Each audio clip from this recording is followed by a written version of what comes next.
Yes, that's me playing a traditional Uyghur musical instrument, but the owner of the shop was a lot better than me. We'll come back to him later. Before I screw it up, I'll let the backing track of one of the 12 mukhams of Uyghur culture take over. There's a great history of storytelling through music in this city, and that's the backing track that I've just put on. It's recorded in another of those great tea houses that we're finding around the region.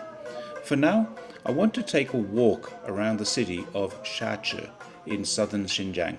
My wife and I have spent 3 days here completely unaccompanied and just wandered into the town without any problems from any authorities. This is definitely not a rich city and almost certainly not on the regular tourist destination. There are hardly any Han Chinese here, and for sure I haven't seen another foreigner yet. Food is an essential part of any Chinese culture, and in this region it's no exception. We're seeing breads, meat, and one of my favorites here, cow baozi, which are usually lamb or beef and cooked in the naan, which is very much like an Indian tandoor oven. They also make these really delicious cakes, although that's probably not the right word for them. They're made from dried fruit, nuts, honey, and melted together with saffron-flavored sugar. It's part of the city limits of Kashgar, but it's own county. It's roughly halfway between Kashgar and Hotan. That's where the most famous jade comes from.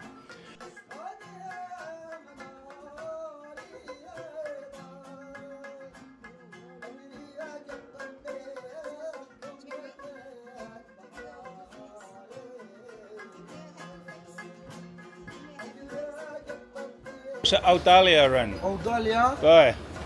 Nationally ren. Like Kashgar, this place is a kaleidoscope of colors. There are carpets. There are lots of carpets.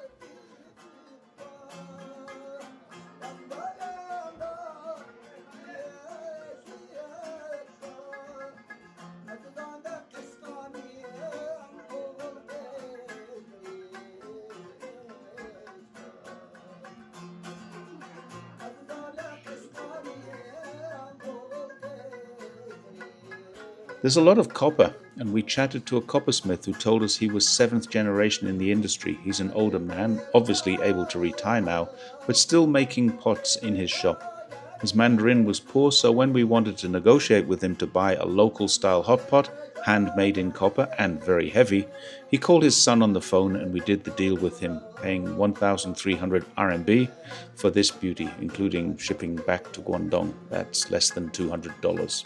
One of the many criticisms of China in this region is that they're destroying the culture, forcing people to live in high-rises when they had perfectly good accommodation before.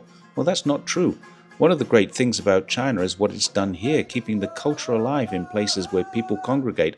This is downtown. It's obviously not for tourists.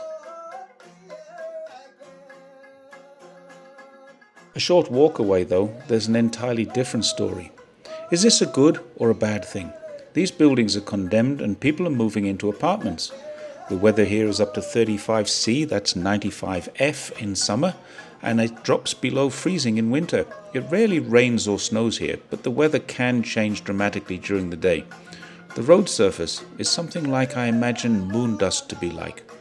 Whatever we, as tourists and visitors, think about the loss of this kind of heritage, it's really up to the locals to decide if this is good or bad for them. We can't decide for them, but take a look. Would you enjoy living here and coming home to this every day? I don't think I would.